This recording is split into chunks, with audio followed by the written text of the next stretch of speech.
Hello, everybody, and welcome to this podcast all about wellness and resilience. I'm Brianne, and today I have Laura with me. Hi, Laura. Hi, hello. How are you? I'm very well, thank you. Good. Do you want to introduce yourself? Yes, so I'm Laura Agar Wilson. I have a business called Wholeheartedly Laura, where I help health and life coaches basically grow their business in a kind of holistic, wholehearted, enjoyable way. I love that whole premise because I don't know. There's other kind of businessy people that just oh, too much about business, if you like. I like that Yeah. whole lead from the heart and still be true to your values and principles. So, which I think leads in quite nicely to wellness and resilience, because I think sticking to your principles and being Yes. yourself is really good in terms of that framing. Um, Yeah. so I'm going to ask the first question, which is, what's your own personal definition of wellness and resilience? I think for me,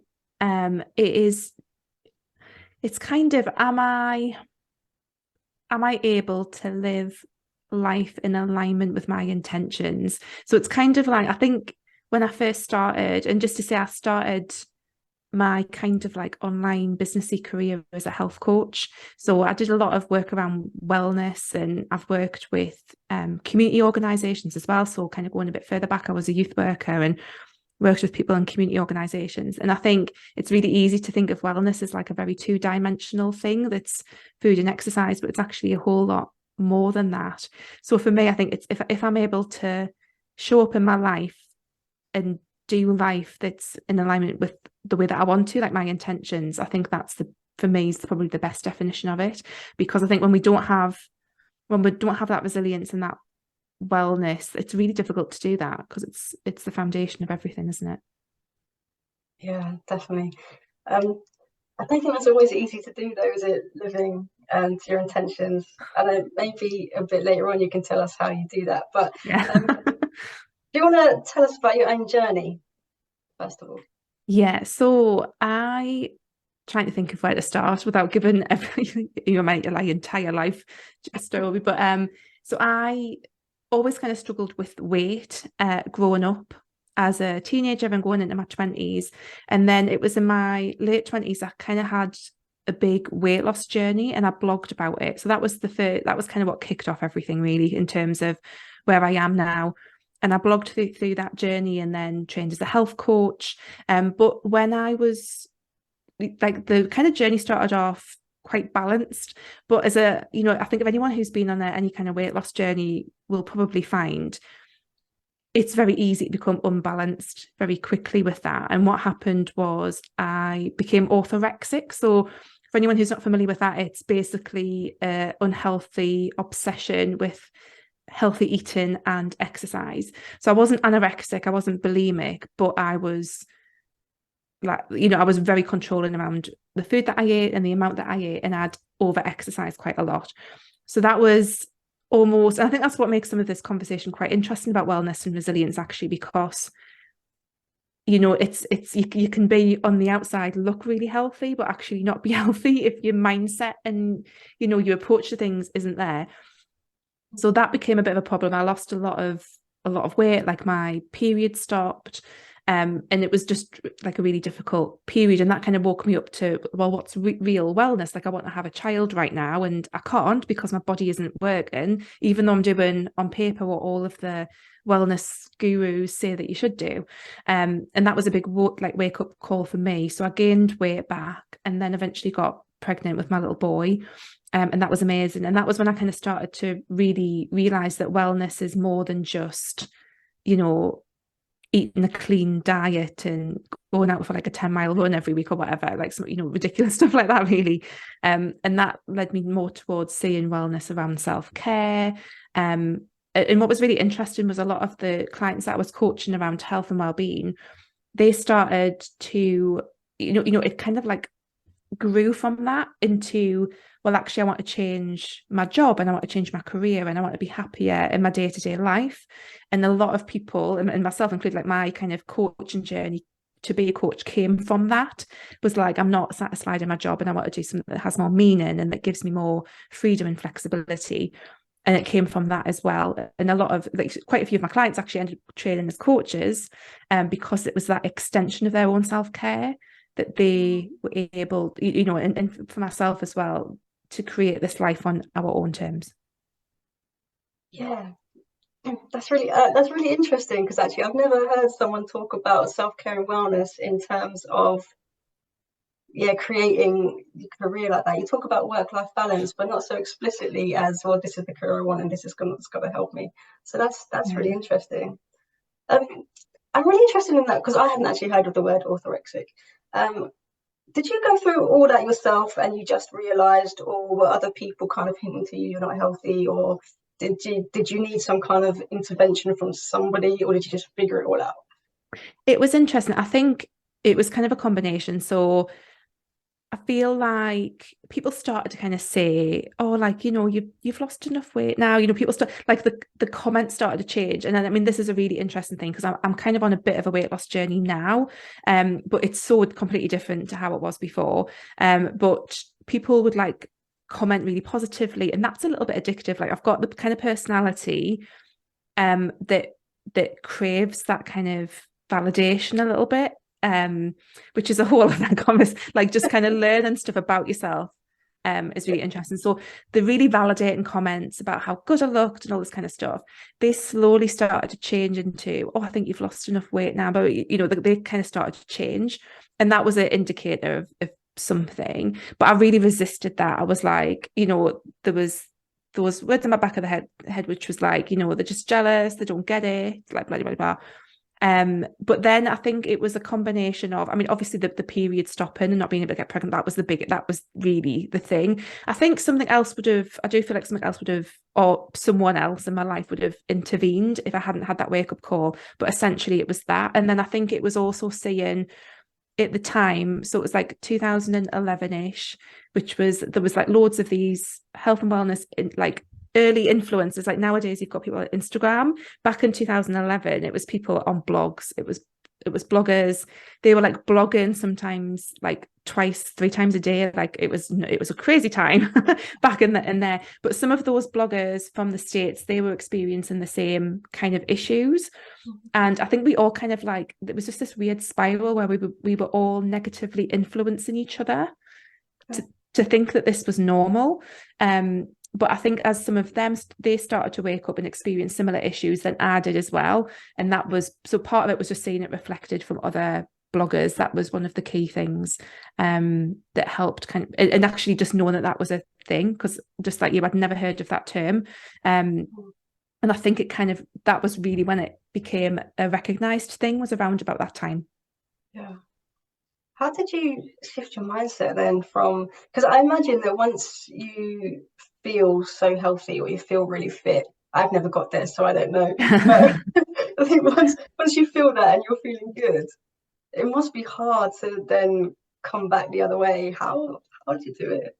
It was really, really challenging. And I think it happened very gradually over time. So I think part of it was just accepting. I mean, it was just, as someone who had been, significantly, I mean, yeah, well, I mean, I was significantly overweight. I wasn't like, really morbidly obese or anything, but I was heavier, and then dropped a lot of weight, like I think 6 stone, I think I lost at the time. So I was very slim, um and just kind of having to, there was like a fear. I think that there was that thing, there was that fear of gaining weight. But what really helped was that I really wanted to have a child. Like that was my, I'd grown up knowing that was the thing that I wanted. And if anyone had said, like, what's the most horrible thing that could happen to you? For me at the time, it would be told that I couldn't have children. And that's really what I was facing. So that was such a motivating factor, was the fact that if I wanted to have a family, I needed to sort this out and I had to gain weight. And it was just really, really difficult. And I had to keep reminding myself that this is the goal that I'm going for. This is the aim that I'm going for. This is why I'm doing it. And I think for a while, like, I counted calories to make sure I was getting enough. Like, it was just, I had to, like, really shift my whole approach to everything. Mm. It was really tricky. And then once that kind of like settled, and once I had my little boy, like everything changed, because I could no longer like maintain the kind of routine that I had before I had him, because you can't go to the gym 5 times a week when you've got like a baby. Yeah. Do you know what I mean? You just, it just doesn't happen. So that I never kind of went back into that mindset. If anything, I kind of went the opposite way. Because I couldn't be that obsessive anymore, because that was the thing, it was the obsessiveness of it that I had to gradually wean myself out of. It was like an addiction in some ways, Yeah. actually. It's interesting, isn't it? Because I am in coaching, we do talk about motivation quite a lot, Yeah. and like, what's your why? And I always wonder what why is big enough to make somebody Mm. change. Because I think I've got Yeah. some, I think I've personally got some whys that just aren't quite big enough, and then that's trying to tell me something. But that is just a huge why, isn't it? It's finding a why that is really big, I think. Yeah. It was like the biggest thing. Yeah, it was huge. Cool. Yeah. So okay, let's get into some tips and strategies. Have you got any tips you can share with people about how to support a wellness journey? I imagine you've got a few because you've done yeah, you've done a big thing, because that's not easy. It's not easy. Yeah, I think it's really understanding, just understand getting to understand yourself. So I think one of the big wake up calls for me was just, it's almost like you can be in, and I mean this is very quite a coaching thing, I think, but you can be in the behavior and not realize that it's destructive or unhelpful. And it's almost like when you get that perspective, it's almost like when you take a step back and you're able to see, a bit like that thing with the external validation. Like at the time, I didn't realize how much that was fueling my negative, unhelpful habits and behaviors. And then once it suddenly clicked in my head and I could take that step back and see it for what it was, that was a really big shift. And again, I think perhaps that's where people would benefit from some kind of coaching, because you don't always automatically see that until you have that journey of being able to really like look at what's going on inside, because that's what it is really. It's a lot of what's going on internally. So that was a big thing, I think. Just getting to know yourself, and you trying to think of the right way to kind of say it. It's not even like a subconscious thing. It's just noticing your behaviors and how you react to certain things, I think, is really helpful and interesting, because then you can start to find, what's driving things, how are things making you feel, and having some kind of practice around how you can sit with that, whether it's journaling, whether it's being coached by someone, whether or not it's, having a good friend who you can talk to about stuff, whatever it might be. I think having some kind of process of looking at what's going on. And Yeah, that can be really difficult. Like it can be really hard to look at yourself, because that's what it is, to look at yourself. Because sometimes like you're the one actually who's in the way. Like you're the, it sounds like Taylor Swift, you're the problem, or am I the problem, or whatever. That's what she says with her songs, isn't it? The yeah. problem, it's me. It's like, yeah, sometimes like you're the problem. But there's ways, there's solutions. You know what I mean? It's just about having that awareness. So I think that's something that's really, really useful from that point of view, is finding a way to increase that self-awareness so that you can notice when things are not, that you're doing things that aren't helpful, or that you're responding to things in a way that is unhelpful. So I don't know if I've explained that very well, but No, that's kind of, you have that's it. explained it. I did just want to ask though, because it's Yeah. really, especially when you're the problem, Yeah. um, there can be all sorts of distraction techniques to actually stop you Yes. looking at it. So how did you remain disciplined of having the awareness? Because I can have the awareness, right, and then I'll be like, oh, quick, do something else. I don't actually want to look at that. I don't actually want to journal Yeah. about that because that might Yeah. be too hard. How do you actually go from awareness to actually I'm going to pay some proper attention and process it? That's a really interesting one. I feel like, I think part of it is just practice, and it's part of it's about getting comfortable with that uncomfortable feeling. Yeah. One of the things that I noticed I started to be able to do, and I think this was just practice, was when I feel this, and it's trying to communicate what this feels like, but when I feel that kind of like slight, it's not quite anxiety, but like it's kind of like anxiousness, overwhelm, discomfort, and know that and often what people will do is they'll feel that and then they'll go off and distract themselves. So they'll grab the phone, they'll grab some food, they'll put Netflix on. You know, some people might drink, or they might use sex, or they might use other things to distract themselves from that uncomfortableness. But it's learning that that's a signal, that's like a sign to try and go deeper. I mean, it's a bit of a, I know CBT tries to teach some techniques around this, and it depends, I think, on your personality, whether or not they're very helpful. But it is starting to notice when that comes up, and actually just to give yourself space to explore what is that, like, what is that discomfort, what is driving it. But it is really, really difficult. And I think part of it is just practice, and giving yourself, and also just being, I think there has to be like an acceptance that you're not perfect, and that actually it's okay to, because we automatically label certain feelings or experiences as negative. But actually, do you know what I mean? It's like almost like we push stuff away. And I think if we can just be more neutral about it, that's the best way to look at it. Be more neutral, then it means that we can actually process what is underneath and get to understand, okay, so, you know, I've woken up this morning, I feel a bit off. You know, I've just noticed that I'm about to go and like reach for the third slice of buttery toast as comfort. Actually, shall we stop and maybe try and explore what that is? Or it's because I've got that meeting coming up next week and I'm feeling a bit, you know, uncomfortable about it and a bit worried about that they're going to think that I'm, you know, that I'm not good enough, and they're going to do this and this and this. And sometimes even just recognizing that that's what's underneath it is enough to resolve it a little bit. So that's something else. And it's not, I think it is really, really difficult to be able to keep on doing that. And, you know, obviously I am a coach, I'm a big proponent of coaching. That's something that working with people, someone in a coaching situation could support you with, in terms of holding the space and the accountability to have those processes going on, because it is really, really difficult. But I think once you get into the habit of it, it is just starting small. And maybe that's more with having a regular time each week when you sit down with yourself. Sounds like the weirdest thing, but you almost sit down with yourself, and that's like a date and time that you have with yourself to just examine what is going on under the surface. Because we live such busy lives, and it's really easy to just go about your life with all of this stuff bubbling up underneath, all of these unhealthy behaviors, unhelpful behaviors, you know, that you're doing, and then not really realize until you reach like a breaking point. Mm-hmm. But we want to stop it before we get to a breaking point, and we want to examine what's going on. And that doesn't necessarily mean that it's going to be like something drastic. It just means that sometimes it's literally just like taking a look at it and saying, okay, that's what it is. That's actually okay. Yeah, I think that's such a good strategy. And I think that's one of the important things that I think I do as well, carving that time out.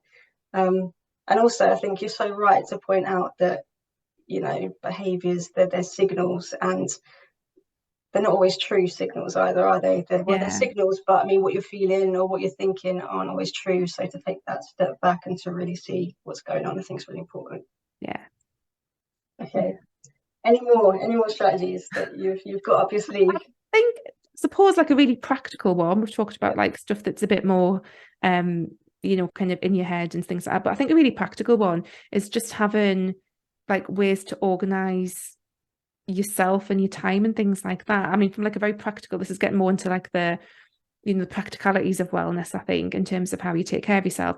I think just having a way to organize that can make a big difference, because I find that if I'm not, like, if I haven't got the habits and routines built around things, then I find it really difficult. Sometimes that's where I struggle. And it's, again, I suppose part of this is coming back to understanding like how you work with these things. There's a really good book called, I don't know if you come across it, called The Happiness Project by Gretchen Rubin. Gretchen Rubin, yeah. And she has a her. quiz.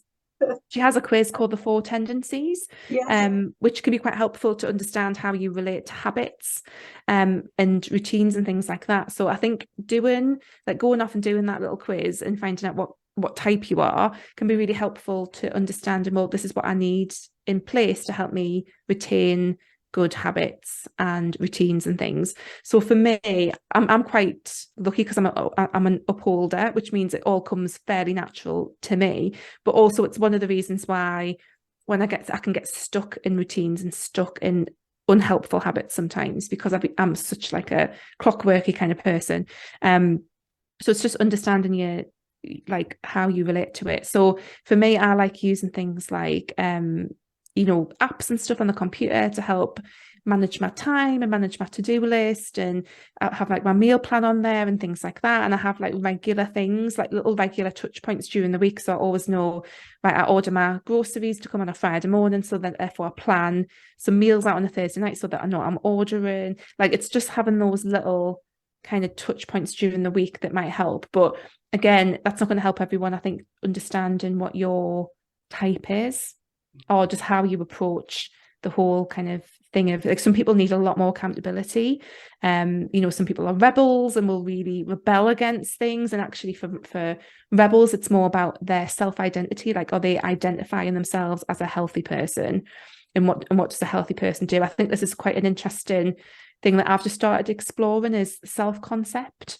And how important that is. Like, if you, rather than like saying to yourself, I'm going to do these, I'm going to go to the gym 3 times a week. It's like the shift is like, I am a healthy person. I am a person who takes care of their wellness. I am that kind of person. Therefore, you're kind of acting from that place of, this is who I am, rather than this is what I do. So that's quite an interesting thing that people can explore, is around like self-identity and self-concept as well. Yeah, I think that's a really great idea, actually. I think that's supposed to help with habits, I think, isn't it? Yeah, Um, definitely. Yeah. cool. So I'm interested in, yeah, your whole career shift, I suppose. So all coming from a mindset of wellness and wanting to take care of yourself. Can you say a little bit more about how that journey happened? Yeah. So I suppose it was just this. I used to drive to work and I didn't hate my job, but I used to just think, like, there's got to be more to life than this. I can always remember like driving to work and just thinking, this is not what I want to be doing. And it just felt really, it just wasn't aligned. I know it sounds like quite a woo response, but it just wasn't. Like, there was lots of things that I enjoyed about it, but I just knew it wasn't me, and I knew that I wanted something more, more creative, more interesting. Um, I just knew that I wanted something different. So that was kind of the starting point, was just that discomfort, I suppose, in it. And then I knew that I would be getting made redundant. So I've worked in the third sector for most of, I've worked like for councils and stuff, and then I was working in the third sector, and funding is always a funny thing in charities. And but we had plenty of notice that this was happening, and it was a bit like, it's now or never kind of thing. Like, this is the time. If I'm going to do something, it's now. So I was really lucky in that I had a bit of time to see where things were going. And that was when I decided to train as a health coach, based again on my own experiences, kind of in blogging, and just being really interested. And this is like the early days of coaching, when it really wasn't like widely known, really.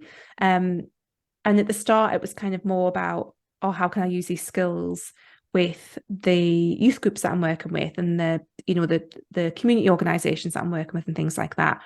And I did some funded projects and things like that. So that's always been like an interest of mine, is that side of things, of working with organizations and community groups. But to be honest, it just kind of blew up in terms of what I was doing online, and being able to work with clients one-to-one, and then start to create things like courses and group programs and things like that, which was really good fun. And I think it was just more about, how can I create, like, I kind of had this sense of, this is how I would love my life to be. Like, how can I do that? How can I make that happen? How can I structure things to make that happen? And it, from early on, I think I had this idea of what I wanted my day-to-day life to look like. Like, if anyone's ever done like an ideal day exercise, I think there's a couple of different ways you can approach an ideal day exercise. You can take it like really big, and you can be on the beach all day in Bali or whatever. You can take it really, really big, or you can kind of have it more rooted in like your day-to-day kind of life. And this was kind of somewhere in between. It was still like aspirational and a stretch, but I knew that I wanted to be working at home. I wanted to have flexibility around my kids. I wanted to do work that I really enjoyed. I wanted to do something that was creative. I wanted to make a decent amount of money. Not like I've never really wanted to be like one of these multi-million. Like there's a lot of people online in the business coaching space who are very much like 6, 7 figure kind of people, and that's really good for them. And I would love my business to make, like, I'd love to hit 6 figures and things like that. That would be amazing. But that's not necessarily like my driving force for why it is that I do what I do. And that was kind of where it started, really. And then it was just about, okay, so this is what I want my life to look like. And actually, I've got the capability to do that. And that's how I kind of shifted my career around, and just trying to make decisions around like how I wanted things to be on a day-to-day basis, and knowing that that is part of what makes me able to, take care of my mental health and my physical health and all that kind of stuff, is because I get to do this as well. And I think I would find that really difficult if I did a paid job. Like, I'm unemployable now. I keep saying to people, like, I'm just completely unemployable. Yeah, there's something, I think there's something addictive in itself about the flexibility that you can Yes. create for yourself. And then once you've had that, yeah, you don't want to, it's Yeah, quite tough. definitely. Yeah, I think I would find it really difficult to have to like toe anyone else's line now. Mhm. I'd find it really, really tricky. Yeah. So yeah. So how long did you say that process was? Or do you think that those early days of blogging while you were still working was like a hugely massive important foundation for building that? I don't think it was a massively important foundation. I think if anything, it was, I started off because I had a passion for what I was talking about. And I think that's the key. Mhm. But like for anyone doing something that's outside of the norm in terms of like building a business or changing career, I think you've got to have that passion that drives you, especially these days. I think it can be really difficult to keep up momentum if you don't have like that. And I suppose this comes down to motivation, but like what we were talking about earlier, like some kind of motivating factor that keeps you showing up day in, day out, before you're even getting clients, before you're even getting customers or whatever, like that kind of gets you going. And I mean, that kind of, so I think I blogged for a couple of years before I started coaching as a health, like 2 years before I started to train as a health coach. And then the process, I think the time frame between starting the coaching training and becoming like completely employed by myself was about 2 years. Maybe it's about, saying that, maybe about 18 months to 2 years, I think it was roughly. And I was lucky that I had that kind of base built up with the blog. That was definitely something that was useful, unplanned but helpful. And again, 10 years ago, the whole landscape of the online world was very, very different. So I benefited from that in some ways, and not in other ways, but certainly because I was a kind of I use this word very lightly. I can't think of a better word, but that makes it sound really big-headed. But a trailblazer in the blogging world. So back in those days, I think that was really, really beneficial. But yeah, so it took us about 18 months, I would say, from starting to train as a health coach and actually changing it from just being a blogger to actually being someone who incorporated paid stuff into what I was doing as well. Yeah, awesome. Okay, so now you work for yourself, you are a coach, and yeah, I mean, obviously, you are promoting well-being in other people, in the people you coach, because you're trying to help them to reach their dream, Yeah. which in turn would do what is done for you, which increases their well-being and their lifestyle and what they want. So, how do you promote that and motivate that wellness in others? I think that's a really interesting one. I feel like it's just such a core of what I'm about, I think. Because, and I think that's part of what makes us different. And one of the words that I've been playing with a lot in my work at the moment is holistic, because I think you can do all the things and build the business, but if you're still replicating the same kind of ways of working as you did in your 9 to 5, or the same kind of habits and things like that, then you're not really getting anywhere different. You're just kind of doing it probably with more stress because you don't have a reliable, paycheck at the end of the day. So I think it's part of everything that I do. And I think to motivate other people around it, I think it's just about making sure that they have that sense of what is it that I want, kind of going back to what is it that I want my life to look like and why. And also unpicking what society in general kind of like says we should want and aspire to, and actually getting really in touch with what it is that we want and what we want to aspire to, because it's really easy to be influenced and just feel like we need to replicate, like society tells us that there's a certain version of what we should want.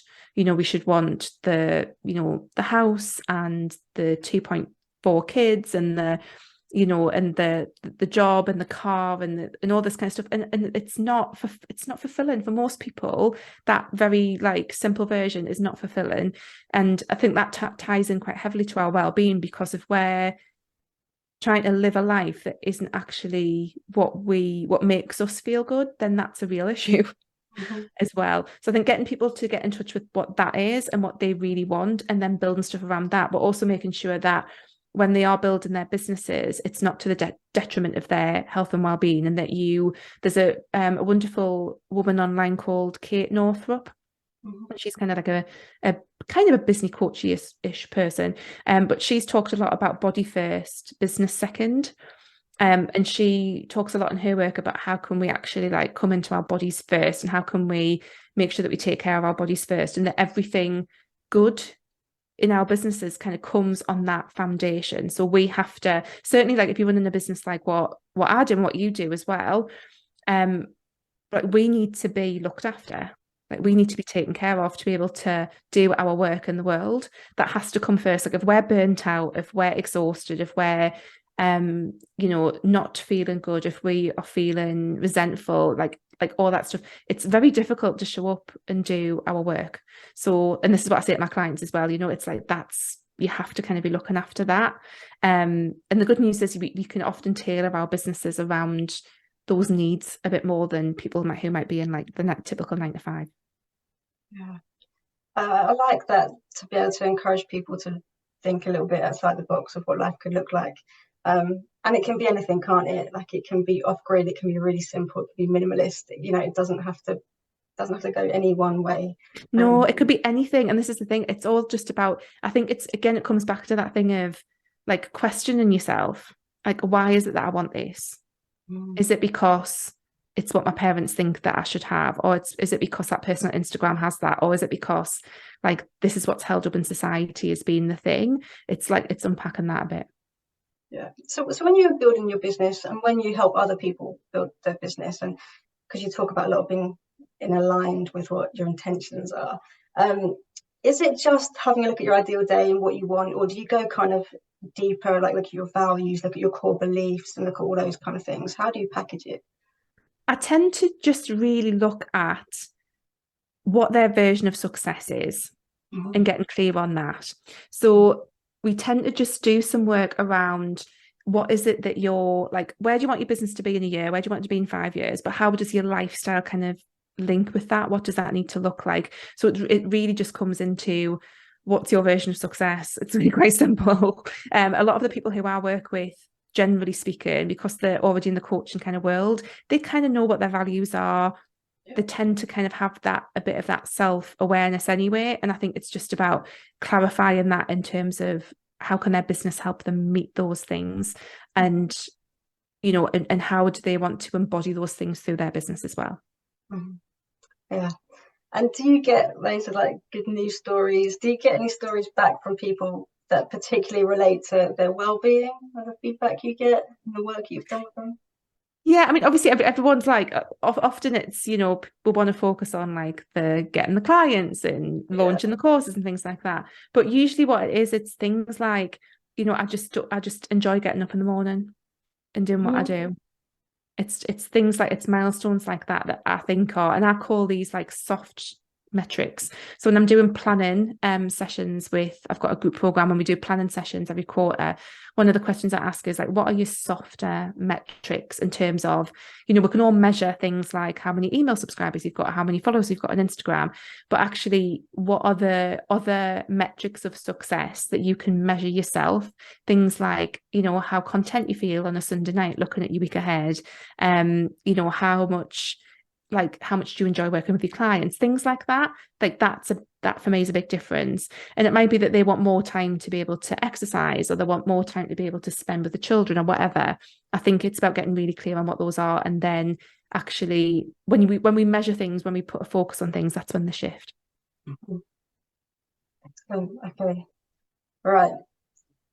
Is there anything else you want to add before we get to the very last question? Anything you think is important for people to know?